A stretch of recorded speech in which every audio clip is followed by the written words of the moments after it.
মুম্বাই ভারতের পশ্চিম উপকূলে আরব সাগরের তীরে অবস্থিত মহারাষ্ট্র রাজ্যের রাজধানী, ভারতের ফিনান্সিয়াল ক্যাপিটাল এবং সর্বাপেক্ষা জনবহুল শহর। আরব সাগরের ঢেউ বিশ্বের অন্যতম ধনী ব্যক্তিদের বাসস্থান। বোম্বে স্টক এক্সচেঞ্জ, বলিউড সব মিলিয়ে মুম্বাই যেন সত্যিই স্বপ্ননগরী। আর এই স্বপ্ননগরী একদিনে কিভাবে ঘুরে দেখবেন সেই ভিডিও নিয়ে চলে এসেছি আজকে আমরা। প্রথমেই আপনাদের নিয়ে যাব সিদ্ধিবিনায়ক টেম্পলে। এই সিদ্ধিবিনায়ক টেম্পলে আসার জন্য মুম্বাইয়ের যে কোনো স্টেশন থেকে আপনি বাস বা কোনো ক্যাব ভাড়া করে চলে আসবেন এই সিদ্ধিবিনায়ক মন্দিরে। এখানে ভেতরে ভিডিও করা নিষিদ্ধ, তবুও যেটুকু পেরেছি আপনাদেরকে দেখালাম।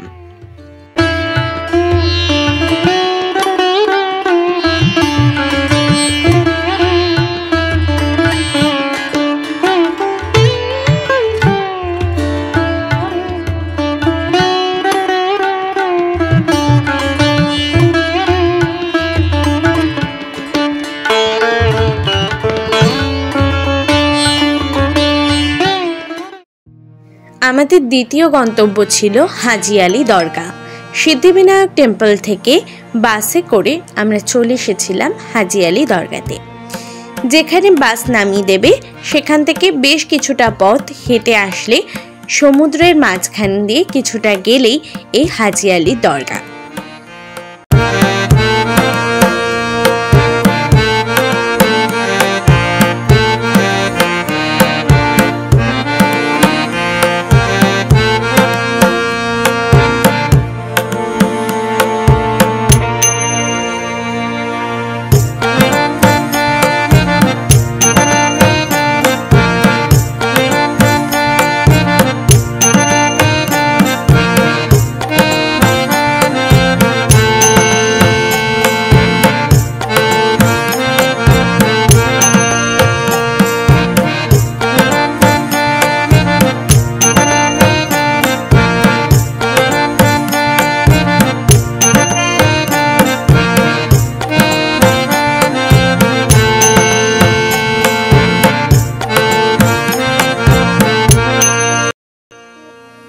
ওরলি উপকূল থেকে 500 মিটার দূরে আরব সাগরের বুকে অবস্থিত এই হাজি আলি দরগা ইন্দো ইসলামিক স্থাপত্য শৈলীর এক সূক্ষ্ম নিদর্শন। এখানে রয়েছে হাজি আলি শাহ বুখারীর সমাধিস্থল।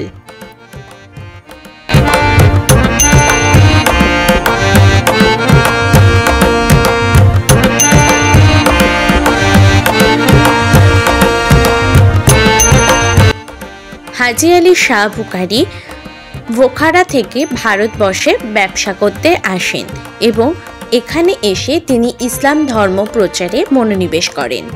শোনা যায় হজ করতে গিয়ে তার মৃত্যু হয় এবং তার শেষ ইচ্ছা অনুযায়ী তার লাশ কফিনে করে সমুদ্রে ভাসিয়ে দেওয়া হয় এবং ভাসতে ভাসতে এই লাশ এই সমুদ্র উপকূলে এসে পৌঁছায়।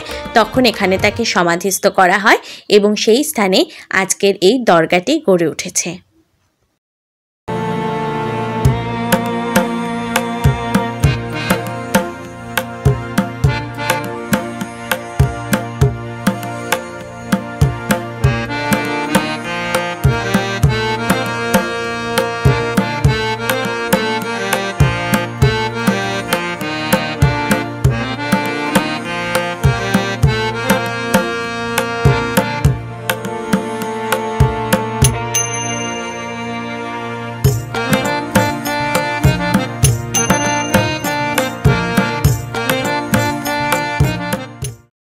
হাজি আলি দরগার কিছুটা পাশেই রয়েছে মহালক্ষ্মী মন্দির।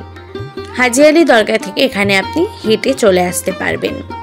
এই মহালক্ষ্মী মন্দির একটা হাই সিকিউরিটি জোন।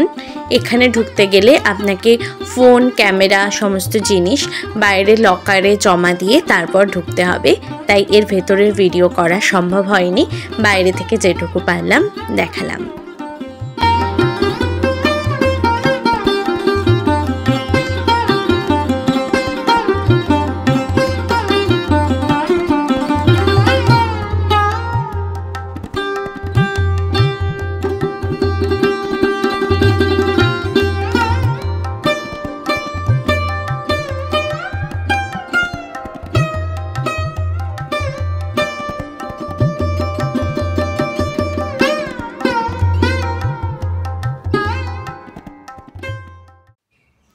এরপর একটা ক্যাব ভাড়া করে আমরা চলে গেছিলাম আরব সাগরের তীরে অবস্থিত গেটওয়ে অফ ইন্ডিয়া দেখতে, এবং তার পাশেই মুম্বাইয়ের বিখ্যাত তাজ হোটেল, যে তাজ হোটেল দেখলে বারবারই 26/11 মুম্বাই হামলার কথা আমাদের মনে পড়ে যায়। যদিও এখন সেই হামলার দাগ সম্পূর্ণভাবে সরে গেছে, সেই ক্ষত আমরা সারিয়ে উঠে আবার নতুনভাবে এই তাজ হোটেল গড়ে তুলেছি। এই গেটওয়ে অফ ইন্ডিয়ার পেছন থেকেই এলিফ্যান্টা আইল্যান্ডে যাওয়ার জন্য বোট ছাড়ে, সেই বোটে করে আমরা এলিফ্যান্টা আইল্যান্ডেও ঘুরতে গেছিলাম। সেইটাই নিয়ে ডিটেলস ভিডিও চ্যানেলে দেওয়া আছে, না দেখে থাকলে দেখে নেবেন, আমি ডেসক্রিপশন বক্সে লিঙ্কটা দিয়ে দেব।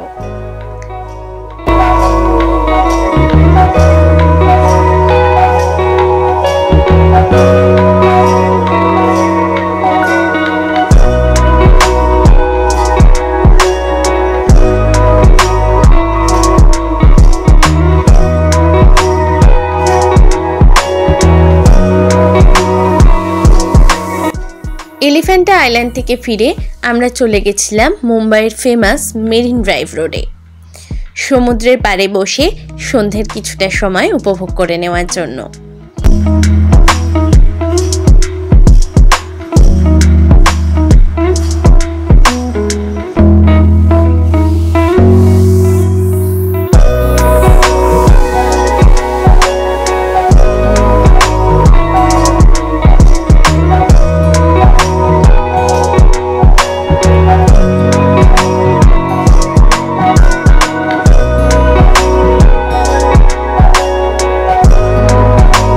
এভাবেই শেষ হলো আমাদের একদিনের মুম্বাই ঘোরা। ভিডিওটা ভালো লাগলে ভিডিওটা লাইক, কমেন্ট, শেয়ার এবং চ্যানেলটা সাবস্ক্রাইব করতে ভুলবেন না। ধন্যবাদ।